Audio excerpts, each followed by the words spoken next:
தேசிய ஜனநாயக கூட்டணியில் இருந்து வெளியேறுவதாக ஓ பன்னீர்செல்வம் அறிவித்துள்ளார். பாரதிய ஜனதாவுடனான உறவு முறிந்துவிட்டதாகவும் தெரிவித்துள்ளார். பாரதிய ஜனதா எங்களுக்கு என்ன செய்தது என்பதை நாடறியும். தற்போதைய சூழலில் எந்த கட்சியுடனும் கூட்டணி இல்லை. அரசியல் நிலவரம் குறித்து ஆராய்ந்து கூட்டணி முடிவு எடுக்கப்படும் என ஓ பன்னீர்செல்வம் ஆதரவாளர் பண்ருட்டி ராமச்சந்திரன் தெரிவித்தார். முதல்வர் ஸ்டாலினை ஓ பன்னீர்செல்வம் சந்தித்து பேசினார். இந்த சந்திப்பின் போது முதல்வரின் உடல்நலம் குறித்து ஓ பன்னீர்செல்வம் கேட்டறிந்தார். சென்னையில் நான் நடைபயிற்சி செல்வது வழக்கம். அவ்வாறு நடைபயிற்சி சென்றபோது முதல்வர் ஸ்டாலினை சந்தித்தேன். வணக்கம் கூறிவிட்டு சென்றேன் என ஓ பன்னீர்செல்வம் கூறியுள்ளார். குடும்பம், நட்பு ரீதியாக முதல்வரின் உடல் நலனில் அக்கறை கொண்டுள்ளதால் தான் அவரை சந்தித்து உடல்நலம் குறித்து விசாரித்தேன் என முதல்வர் ஸ்டாலினை சந்தித்தது குறித்து தேமுதிக பொதுச் செயலாளர் பிரேமலதா விளக்கமளித்துள்ளார். நேரில் சந்தித்து நலம் விசாரித்த தேமுதிக பொதுச் செயலாளர் பிரேமலதாவிற்கு முதல்வர் ஸ்டாலின் நன்றி கூறியுள்ளார். நட்புடன் நலம் விசாரித்தமைக்கு நன்றி என தெரிவித்தார். உடல்நலக்குறைவால் சென்னை அப்பல்லோ மருத்துவமனையில் சிகிச்சை பெற்று வந்த முதல்வர் ஸ்டாலின் 10 நாட்களுக்கு பிறகு இன்று தலைமை செயலகம் வந்து பணிகளை தொடர்ந்தார். அமெரிக்கா 25% வரி விதித்த விவகாரத்தில் தேச நலன் கருதி அனைத்து நடவடிக்கைகளும் எடுக்கப்படும் என மத்திய அமைச்சர் பியூஷ் கோயல் தெரிவித்துள்ளார். இந்திய பொருளாதாரம் இறந்துவிட்டதாக ட்ரம்ப் கூறிய கருத்து உண்மைதான் என லோக்சபா எதிர்க்கட்சித் தலைவர் ராகுல் கூறியுள்ளார். பாரதிய ஜனதா அரசு நமது பொருளாதாரம், பாதுகாப்பு மற்றும் வெளியுறவுக் கொள்கையை அழித்துவிட்டதாகவும் குற்றம் சாட்டினார். அமெரிக்காவுடனான வர்த்தக பேச்சுவார்த்தையில் உடன்பாடு ஏற்படவில்லை எனில் அதில் இருந்து நாம் விலகலாம். இந்தியாவுக்கு வாய்ப்புகள் ஏராளமாக உள்ளன என காங்கிரஸ் எம்பி சசி தரூர் கூறியுள்ளார். கோவில்பட்டி அரசு மருத்துவமனையில் கண்புரை அறுவை சிகிச்சை செய்து கொண்ட மாரியம்மாள் என்ற மூதாட்டிக்கு பார்வை பறிபோய்விட்டது. அலங்கோல திமுக ஆட்சியில் மருத்துவ கட்டமைப்பு முற்றிலுமாக உருக்குலைந்து விட்டதற்கான சான்று இது என தமிழக பாரதிய ஜனதா தலைவர் நயினார் நாகேந்திரன் கூறியுள்ளார். பள்ளிக்கல்வி அமைச்சர் மகேஷின் சொந்த தொகுதியில் உள்ள துவாக்குடி அரசு மாதிரி பள்ளியில் அடுத்தடுத்து 2 +2 மாணவர்கள் தற்கொலை செய்து கொண்டது பலத்த கேள்விகளை எழுப்புகிறது என தமிழக பாஜக முன்னாள் தலைவர் அண்ணாமலை கூறியுள்ளார். ஜாதிவாரி கணக்கெடுப்பு நடத்தி அதன் அடிப்படையில் பகிர்வு வழங்கப்பட்டால்தான் ஜாதிய கொடுமைகள் மற்றும் கொலைகளை தவிர்க்க முடியும் என நதக ஒருங்கிணைப்பாளர் சீமான் கூறியுள்ளார்.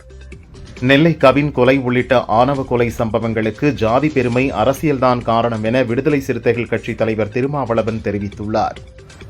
திமுக ஆட்சிக்கு வரும்போதெல்லாம் ஆணவ கொலைகள், சிறை படுகொலைகள் அதிகமாக நடக்கும். ஆணவ படுகொலைக்கு தனியாக சட்டம் கொண்டுவர வேண்டுமென புரட்சி பாரதம் கட்சித் தலைவர் பூவை ஜெகன்மூர்த்தி கூறியுள்ளார். பாரதிய ஜனதாவுடன் கூட்டணி அமைக்கவில்லை என்பதால் பாமக கட்சியிலும் குடும்பத்திலும் மத்திய அரசு சூழ்ச்சி செய்து பெரும் குழப்பத்தை ஏற்படுத்தியுள்ளது என தமிழக காங்கிரஸ் தலைவர் செல்வ பெருந்தகை குற்றம் சாட்டியுள்ளார். ஜெயலலிதா எடுத்தது வரலாற்றில் மிகச்சரியான முடிவு. கருணாநிதி செய்ததுதான் வரலாற்று பெரும் பிழை என நாம் தமிழர் கட்சியின் தலைமை ஒருங்கிணைப்பாளர் சீமான் கூறியுள்ளார். முதல்வர் ஸ்டாலினை ஆழ்வார்பேட்டையில் உள்ள அவரது இல்லத்தில் ஓ பன்னீர்செல்வம் மீண்டும் சந்தித்து பேசினார். பாரதிய ஜனதாவுடன் கூட்டணி இல்லை என அறிவித்த நிலையில் ஸ்டாலின் OPS சந்திப்பு அரசியல் களத்தில் பரபரப்பை ஏற்படுத்தியுள்ளது. குஜராத்தில் சர்தார் வல்லபாய் பட்டேலின் பிரம்மாண்ட சிலையை பார்வையிட்ட ஜம்மு காஷ்மீர் முதல்வர் உமர் அப்துல்லா ஒற்றுமையின் சிலை புதிய இந்தியாவிற்கு ஒரு சிறந்த அடையாளமாக இருக்கும் என கூறினார். கவின் ஆணவ கொலை வழக்கில் பிரதான குற்றவாளியான சுர்ஜித்தின் தாயின் பெயர் FIR-இல் இடம்பெற்றுள்ள நிலையில் அவரை கைது செய்ய காவல்துறை தயங்குவது ஏன் என விசிக தலைவர் திருமாவளவன் கேள்வி எழுப்பியுள்ளார். பயங்கரவாதம் ஒருபோதும் காவி நிறத்தில் இருந்தது இல்லை, இனியும் இருக்காது என மகாராஷ்டிரா முதல்வர் தேவேந்திர பட்னவிஸ் கூறியுள்ளார். அநீதிகளால் கட்டமைக்கப்பட்ட சமூகத்தை தகர்த்து ஒரு புதிய சமூகத்தை படைப்பதுதான் புரட்சி என்கிறார்கள். அதற்காகத்தான் நாங்களும் போராடுகிறோம். இந்த உலகத்தில் எப்படி கூட்டி கழித்தாலும் மீதம் இருப்பது அன்புதான் என நாதக ஒருங்கிணைப்பாளர் சீமான் கூறியுள்ளார். சீனாவின் வளர்ச்சியை கட்டுப்படுத்த இந்தியாவை பயன்படுத்த முடியாத நிலையில் இந்தியாவை பணிய வைக்கும் முயற்சியாகவே அமெரிக்கா 25% வரி விதிப்பு நடவடிக்கையை மேற்கொண்டுள்ளதாக பாரதிய ஜனதா முன்னாள் பொதுச் செயலாளர் ராம் மாதவ் தெரிவித்துள்ளார். பாமகவில் ஒரே தலைமை, ஒரே தலைவர்தான். தலைமைக்கும் தலைவருக்கும் கட்டுப்படாமல் யார் எந்த யாத்திரை போனாலும் ஒரு துளியும் பயனில்லை என பாமக நிறுவனர் ராமதாஸ் கூறியுள்ளார். விவாதம் நடத்துவதற்கான நேரத்தை ஒதுக்குங்கள் என ராஜ்யசபாவில் திமுக MP திருச்சி சிவா பேசினார். அவையை சுமூகமாக நடத்த வேண்டிய பொறுப்பு ஆளுங்கட்சி உறுப்பினர்களுக்கும் இருக்கிறது என்றார். இந்தியா மீதான அமெரிக்காவின் 25% வரி விதிப்பு உலக வர்த்தக மைய ஒப்பந்தத்தை மீறிய செயல் என காங்கிரஸ் மூத்த தலைவர் ப. சிதம்பரம் தெரிவித்துள்ளார். இது இரு நாடுகளின் வர்த்தக உறவில் மிகப்பெரிய பாதிப்பை ஏற்படுத்தும் வகையில் உள்ளது என்றார். பாஜக கூட்டணியிலிருந்து அதிமுக வெளியேறியது வரலாற்று பிழை அல்ல, அது ஒரு வரலாற்று புரட்சி என முன்னாள் முதல்வர் ஓ பன்னீர்செல்வம் தெரிவித்துள்ளார். மருத்துவமனை சிகிச்சை முடிந்து வீடு திரும்பிய முதல்வர் ஸ்டாலினை தேமுதிக பொதுச் செயலாளர் பிரேமலதா அவரது இல்லத்தில் சந்தித்து நலம் விசாரித்தார். சென்னை ஆழ்வார்பேட்டையில் உள்ள தனியார் நட்சத்திர விடுதியில் தனது ஆதரவாளர்களுடன் OPS ஆலோசனை நடத்தி வருகிறார். வைத்தியலிங்கம், மனோஜ் பாண்டியன், குளத்தூர் கிருஷ்ணமூர்த்தி, ஐயப்பன் ஆகியோர் பங்கேற்றுள்ளனர். இன்றைக்கு அரசியலுக்கு வருகிறோம் என்று சொல்பவர் 2026க்கு பிறகு நான் சினிமாவுக்கு செல்கிறேன் என்ற மாற்றத்தை ஏற்படுத்துவார் என நடிகர் விஜயை அமைச்சர் சேகர் பாபு விமர்சித்துள்ளார். புத்தரின் புனித பிப்ரவா நினைவுச் சின்னங்கள் 127 ஆண்டுகளுக்கு பின் நம் நாட்டுக்கு கொண்டு வரப்பட்டது பெருமைக்குரியது என பிரதமர் நரேந்திர மோடி தெரிவித்தார். ஆணவ கொலை செய்யப்பட்ட கவின் குடும்பத்திற்கு பாரதிய ஜனதா மாநில தலைவர் நயினார் நாகேந்திரன் நேரில் ஆறுதல் தெரிவித்தார். இதுபோன்ற சம்பவங்கள் தமிழகத்தில் இனி நடைபெறாமல் இருக்க வேண்டும் எனவும் குறிப்பிட்டார். ஜெயலலிதா செய்தது வரலாற்று பிழை என பேசிய கடம்பூர் ராஜு பகிரங்க மன்னிப்பு கேட்க வேண்டும். ஏற்றிவிட்ட ஏணியை எட்டி உதைப்பது மிகப்பெரிய துரோகம் என முன்னாள் முதல்வர் OPS விமர்சித்தார். டெல்லியிலிருந்து லண்டன் செல்ல புறப்பட தயாராக இருந்த ஏர் இந்தியா போயிங் 787-9 விமானம் தொழில்நுட்ப கோளாறு காரணமாக புறப்படுவதற்கு முன் ரத்து செய்யப்பட்டது. பயணிகள் மாற்று விமானத்தில் லண்டனுக்கு அழைத்துச் செல்ல ஏற்பாடு செய்யப்பட்டதாக ஏர் இந்தியா தெரிவித்துள்ளது. 2026ஆம் ஆண்டில் ஹஜ் பயணம் செல்வதற்கு விண்ணப்பிக்கும் கால அவகாசம் நீட்டிக்கப்பட்டுள்ளது. ஜூலை 30ஆம் தேதி கடைசி நாளாக அறிவிக்கப்பட்ட நிலையில் ஆகஸ்ட் 7ஆம் தேதி வரை விண்ணப்பிக்கலாம் என இந்திய ஹஜ் கமிட்டி அறிவித்துள்ளது. ஜம்மு காஷ்மீரில் ஷெனாப் நதியில் 1856 மெகாவாட் சாவல்கோட் நீர்மின் திட்டம் அமைப்பதற்காக மத்திய அரசு டெண்டர் விடுத்துள்ளது. தேசிய நீர்மின் கழகம் இந்த திட்டத்துக்கான டெண்டரை ஆன்லைனில் செப்டம்பர் 10ஆம் தேதிக்குள் சமர்ப்பிக்கலாம் என அறிவித்துள்ளது. நிசார் செயற்கைக்கோள் திட்டத்தின் வெற்றிக்கு லோக்சபா, ராஜ்யசபா ஆகிய இரு அவைகளிலும் இஸ்ரோ விஞ்ஞானிகளுக்கு பாராட்டு தெரிவிக்கப்பட்டது. கனமழை காரணமாக உத்தரப்பிரதேச மாநிலம் பிரயாக்ராஜ் நகரில் உள்ள கங்கை, யமுனை ஆறுகளில் நீர்வரத்து தொடர்ந்து அதிகரித்து வருவதால் முன்னெச்சரிக்கை நடவடிக்கையாக படகுகள் இயக்கப்படுவது நிறுத்தி வைக்கப்பட்டுள்ளது. பிரதமர் மோடியின் அழைப்பை ஏற்று பிலிப்பைன்ஸ் ஜனாதிபதி மார்கோஸ் ஜூனியர் 4 நாள் பயணமாக இந்தியா வந்துள்ளார். ஜனாதிபதி திரௌபதி முர்மு, பிரதமர் மோடி, வெளியுறவு அமைச்சர் ஜெய்சங்கர் ஆகியோரை சந்தித்து பேச்சுவார்த்தை நடத்தவுள்ளார்.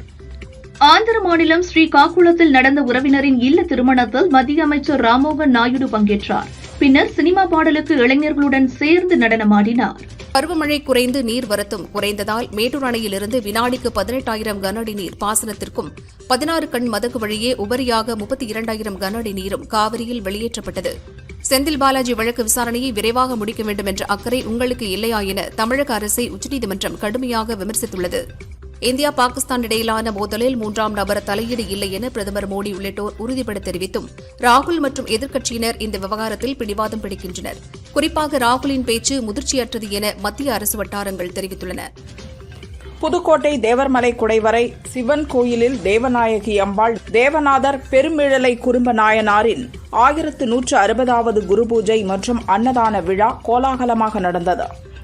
மயிலாடுதுறை திருவெண்காடு கோவிலில் நடந்த பட்டினத்தார் சிவபூஜை செய்யும் நிகழ்வில் பட்டினத்தாருக்கு சிறப்பு அபிஷேக ஆராதனைகள் நடத்தப்பட்டன. திரளான பக்தர்கள் பங்கேற்று தரிசனம் செய்தனர்.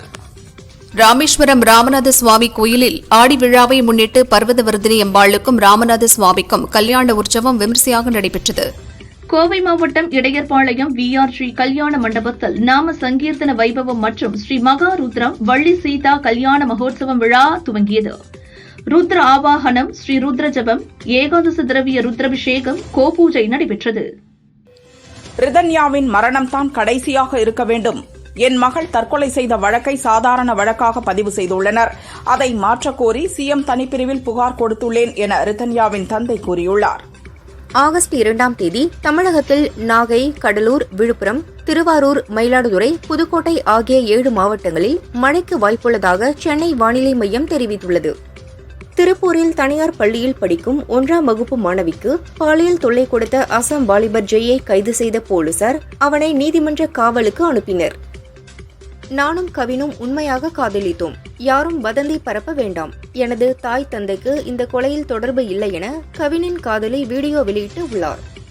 தமிழகத்தில் 11 IAS அதிகாரிகள் இடமாற்றம் செய்யப்பட்டு உள்ளனர். இது தொடர்பாக தலைமை செயலாளர் முருகானந்தம் உத்தரவு பிறப்பித்துள்ளார். முல்லை பெரியாறு அணையில் பராமரிப்பு பணிகளை மேற்கொள்ள தமிழக அரசுக்கு முழு ஒத்துழைப்பு வழங்க வேண்டும் என கேரள அரசுக்கு சுப்ரீம் கோர்ட் உத்தரவிட்டுள்ளது. ஐடி ஊழியர் கவின் ஆணவ கொலை செய்யப்பட்ட வழக்கு சிபிசிஐடி விசாரணைக்கு மாற்றப்பட்ட நிலையில் சிபிசிஐடி டிஎஸ்பி ராஜ்குமார் தலைமையிலான அதிகாரிகள் தங்கள் முதற்கட்ட விசாரணையை தொடங்கியுள்ளனர். கடவுள் இல்லை என்று சொல்லக்கூடிய திமுக இன்று அறநிலைத்துறையை கையில் எடுத்துக்கொண்டு இத்தனை கும்பாபிஷேகம் செய்து கொண்டு இருக்கிறார்கள் என்றால் நாம் சந்தோஷப்பட வேண்டுமென ஸ்ரீவில்லிபுத்தூர் ஆண்டாள் கோயில் ஜீயர் சடகோப ராமானுஜம் தெரிவித்தார். வணிகர்களின் கோரிக்கையை ஏற்று கிராமப்புற சிறு குறு வணிகர்களுக்கு தொழில் தொடங்க லைசென்ஸ் தேவையில்லை என தமிழக அரசு அறிவித்துள்ளது.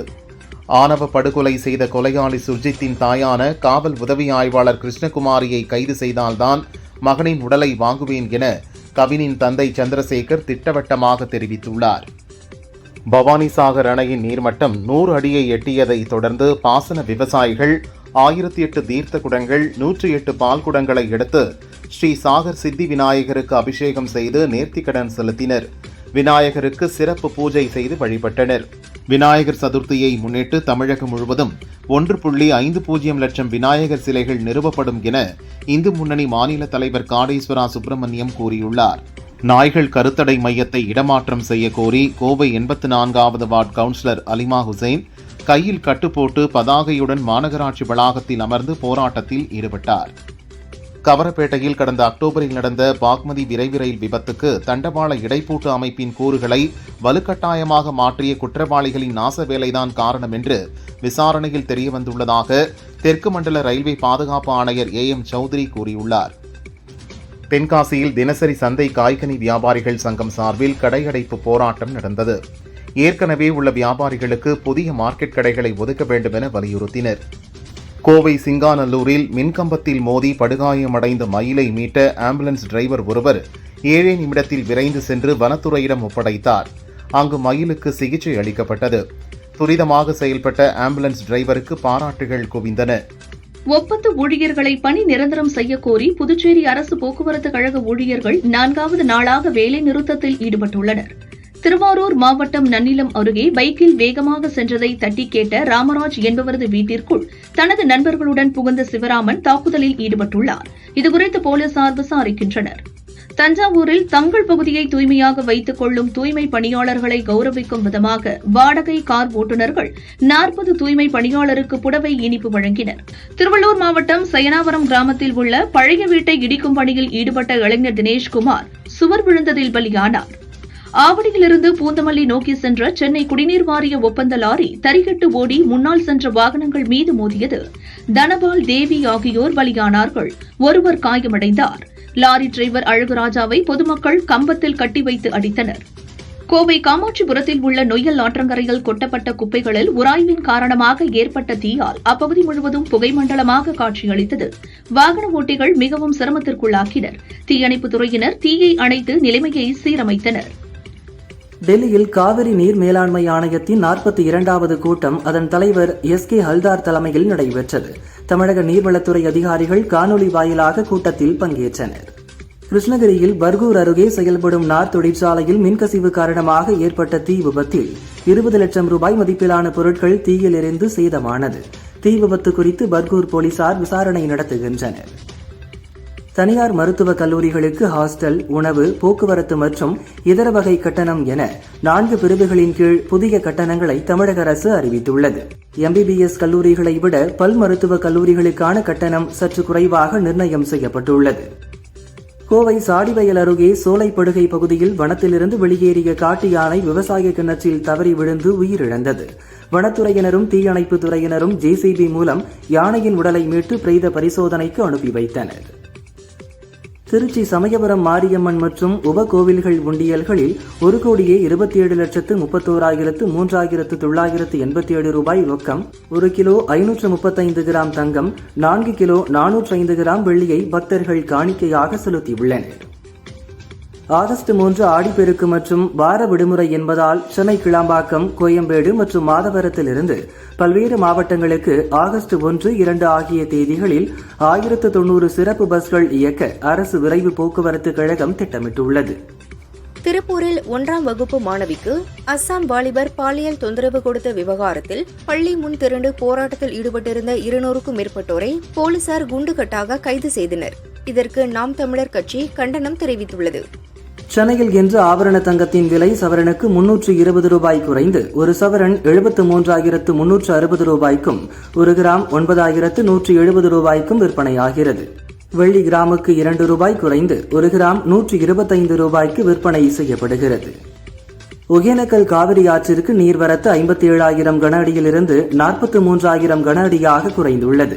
சுற்றுலா பயணிகளின் பாதுகாப்பு கருதி குளிப்பதற்கும் பரிசல் இயக்கமும் போடப்பட்ட தடை தொடர்ந்து 5வது நாளாக நீடித்து வருகிறது. ஆணவ படுகொலை செய்யப்பட்ட கவின் வீட்டிற்கு திமுக எம்பி கனிமொழி நேரில் சென்று ஆறுதல் கூறினார். குற்றம் செய்தவர் மீது நடவடிக்கை எடுப்பதில் முதல்வர் உறுதியாக இருப்பதாக கவின் பெற்றோரிடம் கனிமொழி தெரிவித்தார். கேரள மாநிலம் மூணாறு அருகே தேயிலை தோட்ட பணியாளர்கள் குடியிருப்பு பகுதியில் படையப்பா என்ற காட்டு யானை ஹாயாக உலா வருகிறது. யானையை வனப்பகுதிக்கு விரட்ட வேண்டும் என அப்பகுதி மக்கள் கோரிக்கை விடுத்துள்ளனர். மேற்கு திசை காற்றின் வேக மாறுபாடு காரணமாக தஞ்சாவூர், திருவாரூர், நாகப்பட்டினம், மயிலாடுதுறை, புதுக்கோட்டை மாவட்டங்கள் மற்றும் காரைக்காலில் நாளை மறுநாள் முதல் கனமழை பெய்ய வாய்ப்புள்ளதென வானிலை ஆய்வு மையம் தெரிவித்துள்ளது.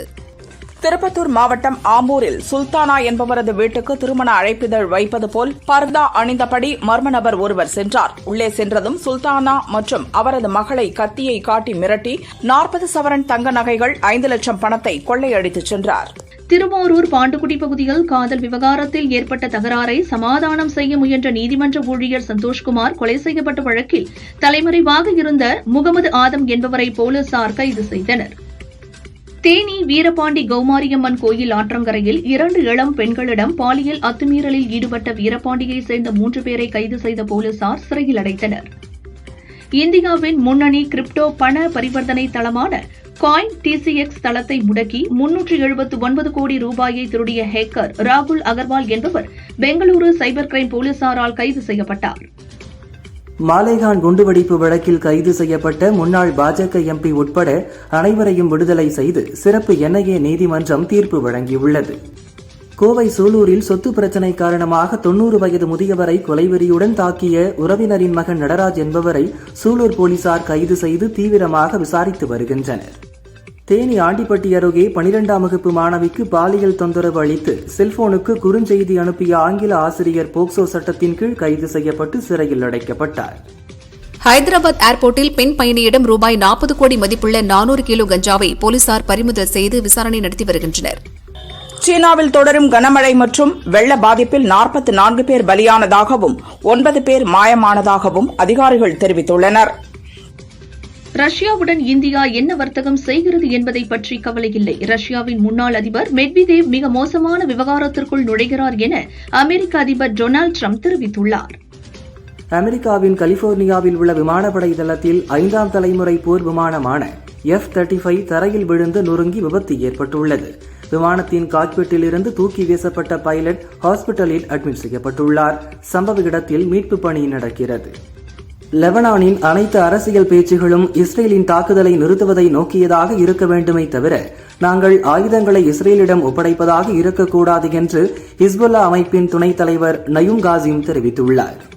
இஸ்ரேல் பாலஸ்தீன மோதலுக்கு உடனடியாக தீர்வு காண உலக நாடுகள் கவனம் செலுத்த வேண்டும் என ஐநா மாநாட்டில் இந்தியா மீண்டும் வலியுறுத்தியுள்ளது. பாகிஸ்தானுடன் அமெரிக்கா வர்த்தக ஒப்பந்தம் செய்துள்ளது. இதன் காரணமாக பாகிஸ்தானிடமிருந்து எண்ணெய் வாங்கும் நிலை இந்தியாவுக்கு ஏற்படலாம் என்று அமெரிக்க அதிபர் டொனால்டு டிரம்ப் தெரிவித்துள்ளார். ஆபரேஷன் சிந்தூரின் போது மக்களவையில் இந்திய தலைவர்கள் தெரிவித்த கருத்துக்களை பாகிஸ்தான் விமர்சித்துள்ளது. அதேவேளையில் இந்தியாவுடன் அர்த்தமுள்ள பேச்சுவார்த்தை நடத்துவதில் ஈடுபாடு கொண்டிருப்பதாகவும் அந்நாடு தெரிவித்துள்ளது. இந்திய வரலாற்றில் 2வது நீண்ட காலம் பணியாற்றும் பிரதமராக பெருமை சேர்த்த மோடிக்கு அமீரக அதிபர் Sheikh Mohamed bin Zayed Al Nahyan தொலைபேசியில் வாழ்த்து தெரிவித்தார். பாலஸ்தீனத்தை ஆதரிப்போம் என பிரிட்டன், பிரான்ஸ் அரசுகள் தெரிவித்துள்ளன. இந்த நிலையில் வரும் செப்டம்பர் மாதம் பாலஸ்தீன அரசை அங்கீகரிப்போம் என கனடா பிரதமர் மார்க் கார்னி அறிவித்துள்ளார். பிளாக்மெயில் படம் பற்றி நடிகை பிந்து மாதவி கூறுகையில், பெண்கள் தங்களுக்குரிய தனிப்பட்ட இடத்தை பெறுவதற்காக தொடர்ந்து சவால்களை எதிர்கொள்கிறார்கள். பிளாக்மெயில் படம் எனக்காகவே காத்திருந்த கதாபாத்திரம் போன்று உணர்ந்தேன். உணர்வும் ஆழமும் கலந்த என் கதாபாத்திரம் பொறுப்பையும் தந்தது என்றார். இயக்குநர் லோகேஷ் கனகராஜ் விக்ரம் படத்தின் கிளைமாக்ஸில் சூர்யாவை நடிக்க வைத்திருப்பார். அவரை வைத்து தனியாக ஒரு படம் இயக்கவும் திட்டமிட்டிருந்தார். அது பற்றி பேசிய லோகேஷ், கல்லூரி படிக்கும்போது சூர்யா படங்கள் தான் அதிகம் பார்த்துள்ளேன். அவருடன் பணிபுரிய சரியான நேரம் அமையும் போது நிச்சயம் படம் இயக்குவேன் என்றார். காந்தாரா 2ஆம் பாகமாக காந்தாரா சாப்டர் 1 படத்தை இயக்கி நடித்துள்ளார் ரிஷப் ஷெட்டி. அடுத்து ஜெய் ஹனுமான், சத்ரபதி சிவாஜி மகாராஜ் படங்கள் அவர் கைவசம் உள்ளன. அதனை முடித்ததும் நான் பாகுபலி படங்களில் இணை இயக்குநராக இருந்த அஸ்வின் கங்கராஜ் இயக்கத்தில் புதிய படத்தில் நடிக்க உள்ளார். இவர் ஆகாசவாணி படத்தை இயக்கியுள்ளார். நடிகை ராதிகா சரத்குமார் டெங்கு காய்ச்சல் காரணமாக தனியார் ஹாஸ்பிட்டலில் அனுமதிக்கப்பட்டுள்ள நிலையில் 5 நாட்கள் சிகிச்சைக்கு பின் அவர் வீடு திரும்புவார் என டாக்டர்கள் தெரிவித்துள்ளனர்.